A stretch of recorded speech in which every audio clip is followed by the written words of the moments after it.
The Powering Procurement podcast is brought to you by Atomis, source to contract software designed to save you time and money. Hello and welcome to Powering Procurement, a podcast by Atomis, where we unpack the world of procurement and supply chain management with the help of industry leaders. I'm your host, Sian, Lloyd, and this is our resident expert, Gareth Burch. Hi, after 20 years in procurement, I may be billed as an expert, but believe me, I'm here to learn too. Each episode, together with our expert guests, we'll dive into specific challenges and opportunities facing the procurement industry today. And we'll explore easy wins and longer-term strategies to help you rise to the challenge of driving value through your work while showcasing the power of procurement. So let's get going. Welcome to Powering Procurement. Today we're joined by Andra Fola, CEO and Solutionary Architect of Solutionary Procurement. With more than 15 years of experience in procurement leadership roles at companies like Amazon and Vodafone, Andra has made a significant impact in the field by blending technological innovation with human-centric strategies. She is the driving force behind Solutionary Procurement, a platform that aims to amplify human superpowers within the procurement profession and harness the power of personas to create a positive global impact. Andra's experience spans procurement innovation, digital transformation, and leadership development. Beyond her work at Solutionary Procurement, she's a mentor, startup accelerator, an advocate for diversity and inclusion in the tech and procurement industries. We're thrilled to have you here today to discuss your varied career in procurement and how you're reimagining procurement as a force of good through the concept of solutionary procurement. Welcome, Andrea. Hello. It's so good to be here, and thank you for inviting me. I'm a bit nervous. I hope that I will be relaxing and be able to transmit the messages and inspire everybody with what we are doing together. Yeah.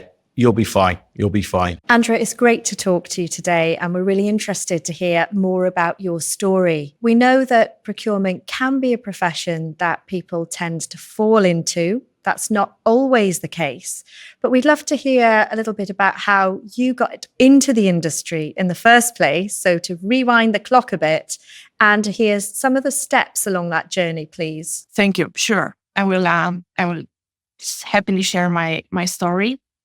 I also fall into procurement, but I fall into procurement early, meaning I believe is when I wind back my progress is a bit of destiny. So I'm passionate about coding. I'm very mathematical oriented. That's my upbringing, my education. And then my first solution that I built on my own was a stock management solution for a restaurant that I worked in. So somehow the field drew me, logistics, supply chain, procurement. My first real serious job, like a full-time job, was help desk in logistics, in technology, in telecommunication. I tried to do finance, so I did a pivot of my career in business intelligence in finance. I survived for, I think, 11 months, and then supply chain management was set up for real as a standalone department in Vodafone, and I had a calling to go.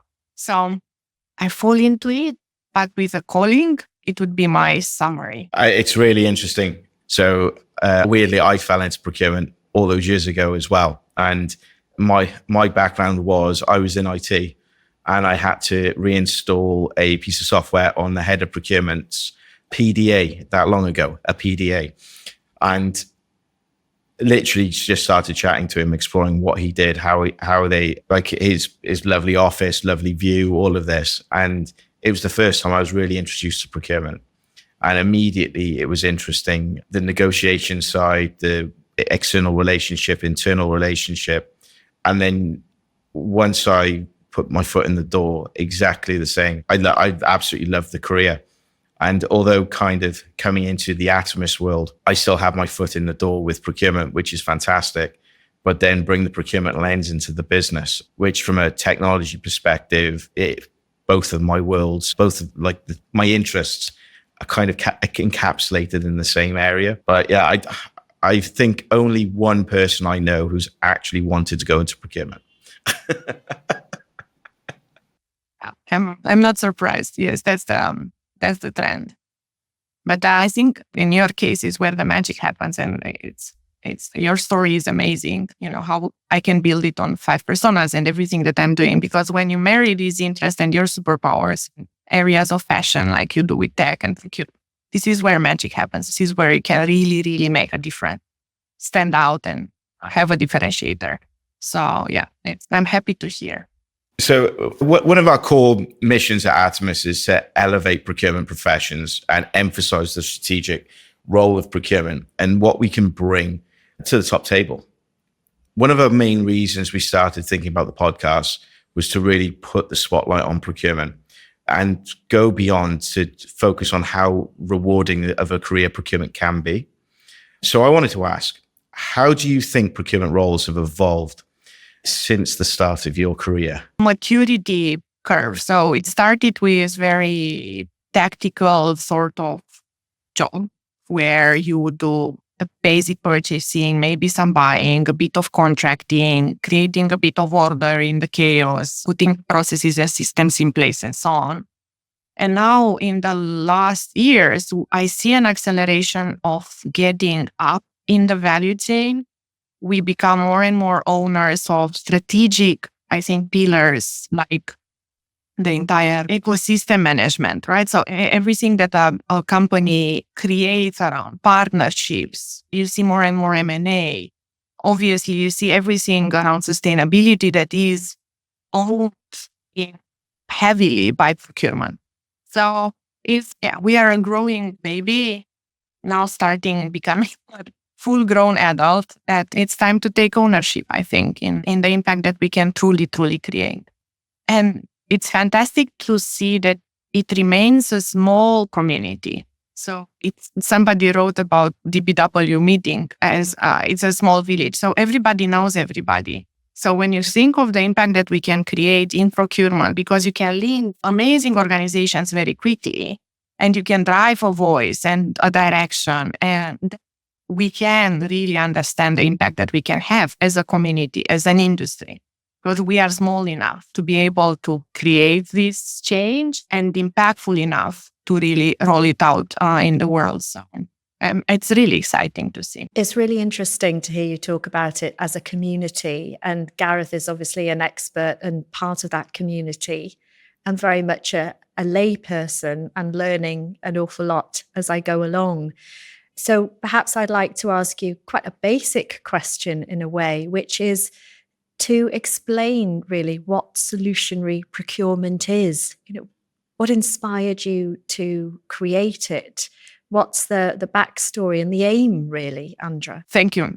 Like in Gareth's case, is I think an overlap of personal interests and opportunities that you observe, right? So that's how I created Solutionary Procurement. I started building an idea on top of the impact that I see procurement can have, and in how easy, if is the right word, would be to do it, because we are a small community, because we are in every large company, because all the money of the world are influenced by the smallest community in the world. When you compare the function and the industry with any other sales, marketing, finance, we are the smallest, right? So you count procurement professionals and leaders easily. So I think we sit on this potential impact. So that's why it drew me into procurement and purpose-led, right? So the impact that we can create in the world is truly, truly fantastic. And then there is an untapped potential and an untapped area of value. And I think there is value in what we don't measure, and that's people. So having witnessed through 20 years of procurement, through what I'm doing and my teams have been doing, I've witnessed the magic of the personal impact, the people that can turn a business around or a deal around, or can transform a failure into a success, or that have built amazing relationships over time. And then in times of crisis like COVID, you can, solve business problems with 3 phone calls. This is not seen and not measured in any way. And I think it's not valued enough. So when I put all this together, the impact that procurement can have by our magic setup in organizations of having this influence for all the investments, public and private, and then having this untapped potential of the what I believe is the superpower. And I love that you're calling your podcast Power Procurement, because I use that a lot. I believe that's untapped people impact. Combining these two made sense. And then where I am now, Solutionary Procurement is still an experiment. So I am experimenting solutions, either technology solutions or programs, products, frameworks like 5 personas to create the systemic change and then be in a position to deliver value. So deliver return of investment and talk business language and make this sustainable a change and make it easy for the leaders to sell internally and get funding for investing in people. I think that's been one of the hardest bits in my career, is demonstrating the ROI of the investment and the training. Leaders often look at procurement either as a method to just reduce cost and ignore the wider value concepts, or actually it's a tick box exercise. And yes, the tick box exercise generates value, but it's one where having a leader who understands it, and we can demonstrate we're more than just a cost reduction function. We are actually a true value function. You talk about COVID and absolutely jumping on these things in these situations, having a clear line of sight, what services are impacted, what we can do to mitigate the impact of the end customers. It does give procurement the opportunity to really elevate 2 stages. But I think it's hard. I've always struggled with how we upskill the team, how we demonstrate the value of the upskill, but then getting our voice heard correctly at the top table. And sometimes you have a leader who's an absolute advocate and loves everything procurement does, but potentially conveys this, maybe the not the quite right messaging.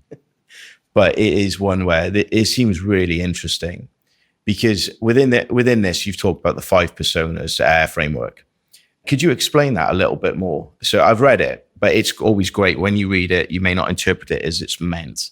So it'd be great to hear it from yourself. The wider context of creating a framework is built exactly on what you are observing. It is hard to demonstrate value, and then it's hard to drive change.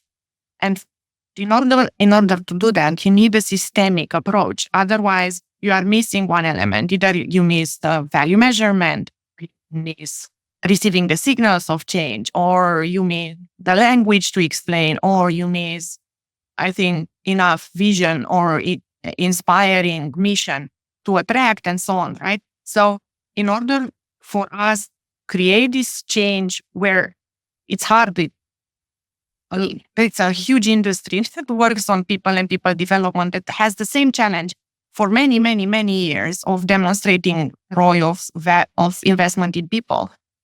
You need a framework that simplifies this entire matrix of elements that you need to consider and make it easy for you to sell. So that's how I ended up creating 5 personas as a framework, because what it has in it has purpose. So we all talk, and I only talk about the value that we create. So what drives us to come to work and wake up, and it's our inner, if you want, drives to make a difference, because all the personas are linked with the impact that they create, either competitive advantage or ecosystems and so on. So each one of us has this element that we can uniquely both trigger and grow. So it has this element of purpose. Then it has the element of human superpowers. So our one innate ability is we are all born with a bit of a chip. We are great in some things and less great in others. But then we also, by our curiosity and the opportunities that life offers and the opportunities that we create or were given to us, we end up growing into a field or the other. It can be analytics, it can be tech like yours. So I think it's a combination of who we are when we are born, but then also the opportunities that we create and the life skills that create the superpowers that are our different. That's how we deliver value. So that's another element that is added into the framework. And the third that I believe is really new and missing in everything that's related to jobs and the future of work is identity. So having worked through my own change, my personal journey of changing the way I perceive myself and my career pivots and becoming a mom and a woman and whatever, right? All the hats that we wear, I understand how powerful the sense of identity is. And when we attach ourselves to a professional identity, we have really, I think, more catch and the ability to have a higher performance because it's something that we associate with, right? And that's another area. So there are three big elements in this entire soup, if you want, of framework. And to be able to drive all three and sell them and implement them, it creates complexity. So then 5 personas add simplicity on top, right? So it distills all these into what are the patterns of impact, identity, and superpowers that will survive this moment of transformation and will continue to create value in the future and offers more opportunities for people to pivot in and outside of procurement. Because when you are realizing and you're stepping into your catalyst power, for example, that's to drive transformation, to bring change, to bring resources in. You do it in procurement, you can do it equally well in IT. You can do it equally well in a technology deployment. You can do it in procure tech and so on, right? So it opens up a world of infinite possibilities built on who you are at your best. That's what 5 personas is. It's a way to simplify all these value drivers and be able in a systemic way to implement it and drive the change with your teams. Yeah, so it makes it actionable in real life. It's really interesting what you were saying there about honing the superpowers of people, because I wondered, was there a specific gap that you had identified when you were really inspired to come up with this solution? And you particularly spoke there about identity, which I noticed. And I wonder whether this approach then could potentially have an even further ripple out effect, not just through organizations, but are you anticipating through the industry as a whole? And is that something because of what you've experienced over your career over the years? Yes, I have identified a gap. In our industry in procurement, people development and people centricity solutions is almost an empty space. And what I'm seeing and observing, having pushing or selling ideas and concepts in the last couple of years, is an empty space because there is no demand either. So yes, there is a gap, but it's that gap that I don't know if it will be fulfilled. That's procurement. And then there is a wider gap in the way we look at jobs and work that goes beyond our industry and touches this identity. So I think we are using leadership as an identity that we attach and build capabilities and build growth opportunities around and programs. So leadership is in itself a professional identity that you can attach yourself to. And that's very much used. But beyond that, very little. And I have seen research, not in professional field, but outside, in music, for example, where this idea of identity that you take when you embark learning something new, like a new instrument, for example, can have 4 times improvement on your performance when you adopt or where you embark a long-term identity and you see yourself as a musician rather than thinking that you are, trying to learn something, right? So I truly believe it's powerful, and I believe that that's how we operate as humans. And the connection between these worlds, outside of leadership as a persona and as an identity, it's not used. And my observation, one, you see younger generations looking a lot at purpose and the meaning of why we do things. Also, all of us, right? So we see it in our own journey that when you attach yourself the impact that you are creating and you take ownership of it, you have a very different performance than when you don't, and where you're not able to see beyond your job and you don't see the impact. So I think each one of us individually values and would value having more opportunities to attach ourselves and our work to something that is meaningful to us. So that's the gap and the opportunity, and how I see bridging beyond procurement as an industry. Training point you raised was quite interesting and actually does resonate with one of the challenges I had as a procurement leader. How do I elevate my team? How do I encourage that growth in the team? And what's the right way to grow them? And one of the models I used was almost a flexible progression for a buyer role. So they would start an assistant buyer, move to senior buyer, and not create the sort of the glass ceiling within each role, allow that fluidity to move and progress. But one of the big issues was training. How do I train them and develop them correctly? And I ended up defaulting, and it was just a natural default, to the Chartered Institute of Procurement and Supply, and encouraging the team to go down that route, to reward them and link it with one of the issues I had with that. People didn't want to study. They were at the stage in their career, they didn't have time to, especially something, although it's worked out amazing for me. It's a lot of commitment. It's a lot of effort. It's a lot of work. And I could never find that or strike that right balance as a procurement leader to how I can train and upskill my team without going to the kind of that full professional qualification. And it was almost what could be in the middle. It resonates. And I believe like universities and schools and all the programs that we have now are so wide. They are not really honing into what can you touch, what's the impact that you want to create, what's important to the business, and how are you best positioned to do that.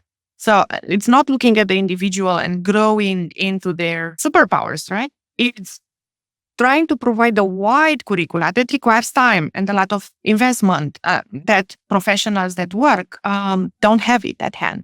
So that's where I believe this middle ground that you are looking for can help. And that's what I'm trying to create as an opportunity and as a market, is really understanding what people are amazing at, understanding what's the impact that you want to create. So what's your strategy? What's the business strategy? What's the procurement strategy? Are you trying to create competitive advantage in some areas? Is it more a commercial leadership? So it's no innovation, is more battle of prices and availability, right? So understanding, really going from what you are trying to create and the impact that you are trying to create, how the people that you have and what you are looking for are well positioned or not to create that, and where do they need to work, and to go very target.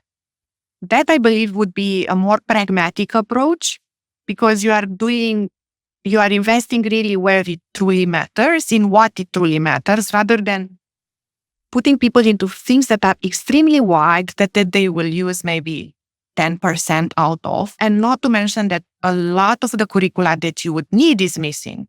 And I'm talking about creativity, I'm talking about critical thinking, I'm talking about emotional intelligence, I'm talking about psychological safety, all these human capabilities, then in a procurement curricula now you would not find. That I think is what procurement truly shines into.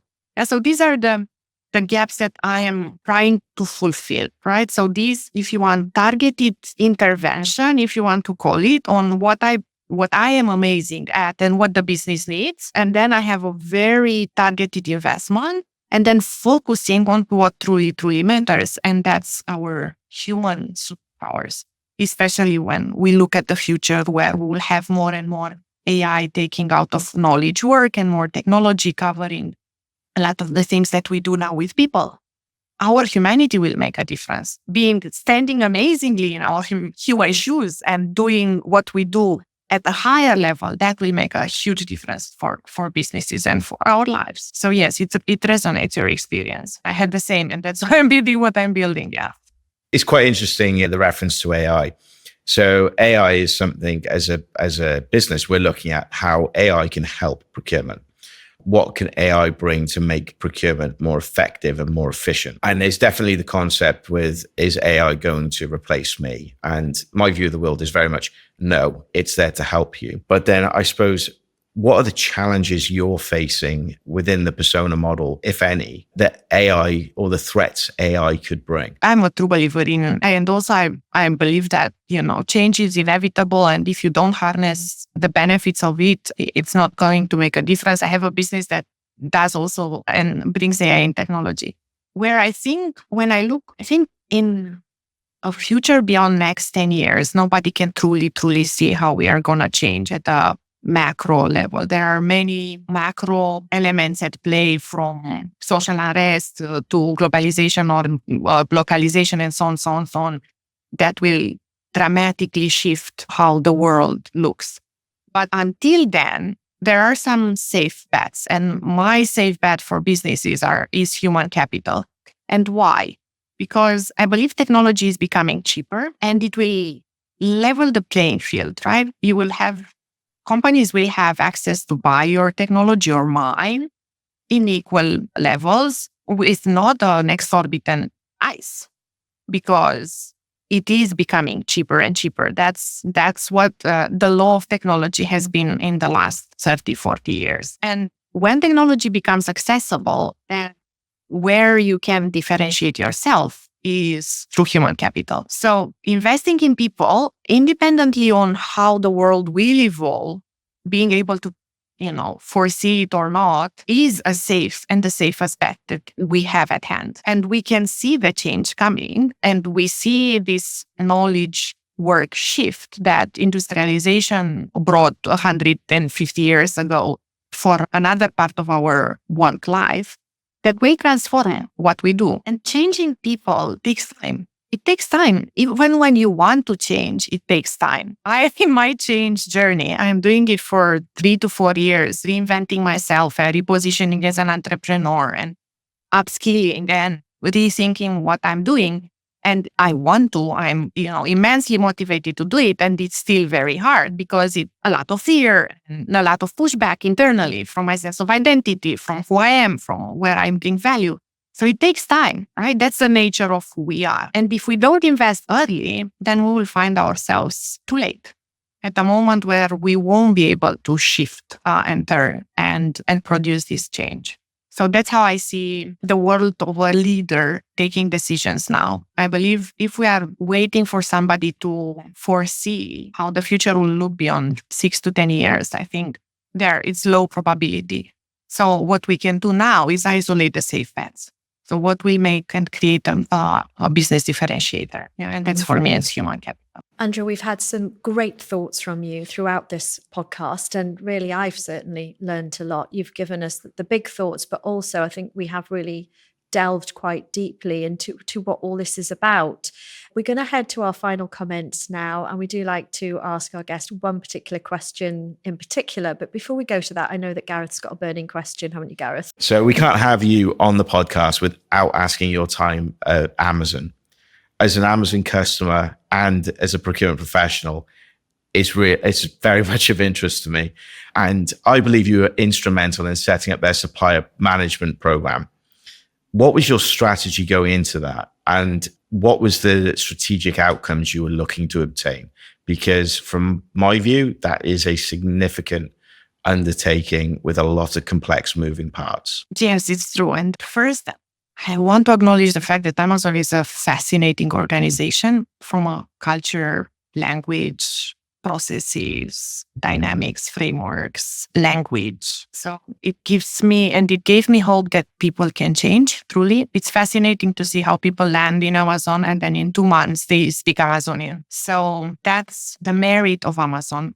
The surprising finding was that it is extremely decentralized from a procurement perspective. So it's like they keep this innovative spirit, and that's how they manage to remain on top in their industry for so long, or disrupting other industries. Each business unit has its own procurement function, right? So that was my surprise when I came from another mammoth like Vodafone that is extremely globalized, going into Amazon, larger mammoths, but then with more independent outlooks. So that was I didn't expect. So from thinking from where I wanted to create the impact and what I managed to see and find in Amazon, that was the biggest gap. What I embarked when I started talking about supplier relationship and risk and this entire landscape, what I prepared in the time that I spent at Amazon, I prepared on comprehensive direction, distilling the pillars that you want to have and you don't want to miss, and then what will create differentiator. And I believe that in Amazon's case is black swans. Like in any large business with global footprint, when you talk about relationship and risk management, you want to have a process around how do you handle black swans. And it was the right moment to go into with this agenda into the business because I joined them during COVID. So, and that helped. It helped to land the message. It helped to land the need to have it. So I think if there is something that I brought and that I'm really proud of is starting to think about, replicating everything that is being done and covering the basics, but rather going beyond that. And as a mammoth business, look at how do you build processes and people and capabilities and technology around managing and responding to unforeseeable events. And Andra, really, it's been a theme throughout our conversation that you do seem to always be looking at lasting impact, and particularly now with this venture and with Solutionary Procurement. But I just wanted to quickly bring in also the work that you've done around mentoring, around inclusion and diversity, and how that really is also part of this very rich tapestry. It is, and it's very dear to me. And everything that I do, 5 personas, for example, is an illustration of my beliefs that we are all uniquely equipped with qualities that connect us, that create opportunities for us to matter. And I focus more on that rather than what differentiates us. So I'm trying to change the narrative between I'm a woman, I'm a man, I have a disability, I think differently, I believe differently, whatever, I have a different religion, color of skin, towards more what that is bringing as a unique value. It can be perspective, it can be personal experience, it can be belief about value, it can be, so our differentiators create opportunities for unique perspectives, and I focus on creating space for that to bring value. So that's how I try to support my agenda, my strong beliefs in our humanity and each of our place to make a difference.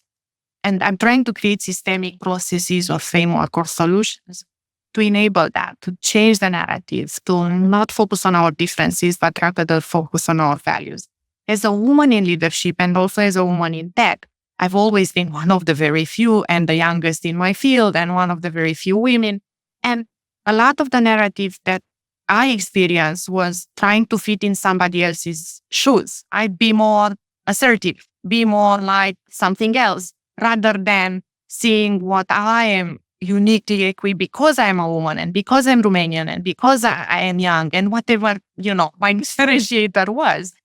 So I believe that's more powerful. That's where you can really tap into what people have to offer at their best. So that's my agenda. I'm very open about it. And that's what I'm trying to create. Space for us and for our differences to be seen as superpowers and generate value rather than make us feel we don't belong. We try to fit in something else that is not who we are. And the final question, Andra, why are you happy that you went into procurement? It's easy to answer because I'm here.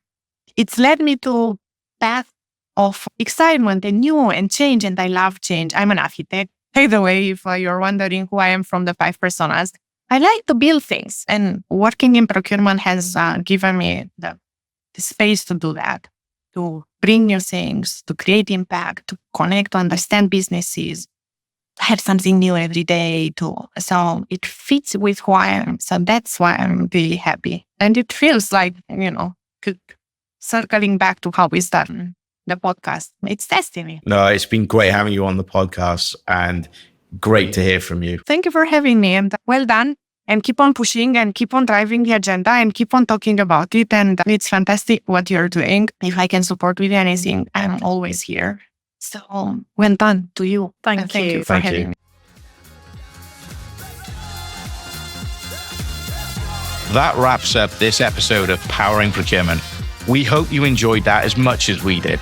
Visit our website at atomis.co.uk or follow us on LinkedIn to continue the conversation. Remember to subscribe on YouTube and follow us on Spotify, Apple Podcasts, or wherever you choose to listen. Thanks for joining us, and see you next time on Powering Procurement. The Powering Procurement podcast is brought to you by Atomis, source to contract software designed to save you time and money. Choose the apps you need, from pipeline and tender management to supplier and contract management. Get the tools to power up your procurement. Visit atomis.co.uk to learn more.